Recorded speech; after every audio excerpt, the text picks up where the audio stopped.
Ezra was working on a special project. So that's why you saw me hosting his show last week and why he's had a different guest host, because he's really been under pressure to do this thing that he actually doesn't like doing very much, and that's writing a book. So he's got a brand new book. Let's bring it up. I love the cover. Really excited. He gets really excited about doing it. So he really wants to do it. Just the process. He loves the idea. He loves the idea of a book and publishing a book, and Rebel News publishing best-selling books. He loves that. But if he's got to write one that will end up a best-selling book, I don't know. It's the idea of getting revenge for what happened in this scenario. I'll let you explain it. But yes. So this is the follow-up to The Libranos, which is Ezra's book that has been, I was going to say persecuted by elections officials as basically an illegal campaign donation to whom we don't know, because the money didn't leave and flow to a political party. It was one of 20 some odd books that were published about Justin Trudeau in the lead up to the last election, or last election.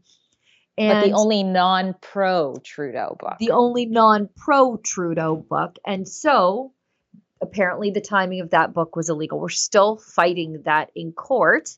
Now this, and it's in typical Ezra madman fashion, which is why we know and love him.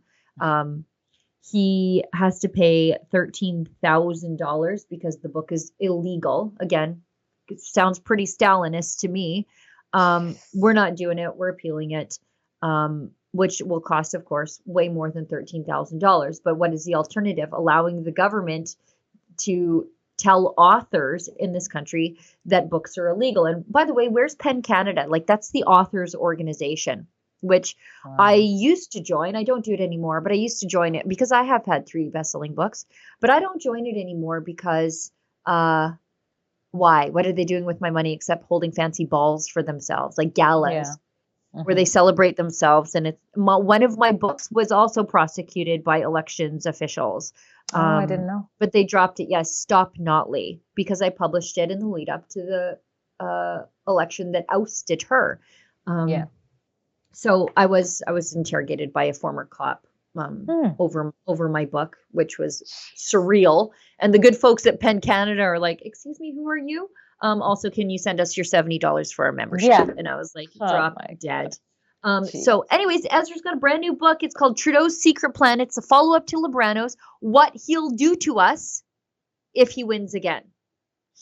So it's the sequel to 2019's Libranos. That's the book that, 2 election cycles ago. They're still prosecuting it 5 years later. Trudeau has never been more on the taxpayer's dime, and hundreds and thousands of dollars of resources just thrown at Ezra. Backed into a corner, Trudeau has never been more dangerous. Isn't that the truth? I think we're going to see such intense censorship coming up. This book is a must-read for anyone who cares about Canada and wants to stop Trudeau from destroying it. Now, the book, you can preview chapter 1 on Trudeau's Secret Plan.com. And then you can, so we published an excerpt for you so you can see what you're dealing with, which I think is wonderful. 6 pages there. And it's available now on Amazon, so you don't even have to get it shipped through Canada Post. Great. I'm getting mine. Yes. I am too. I have all the Libranos right. I think it's right over there. Oh, yeah. Yeah. So I love the cover. It's sinister and goofy all at once, which is I think exactly how I would describe Justin Trudeau. Yeah, totally. All right. Trudeau's Secret Plan.com.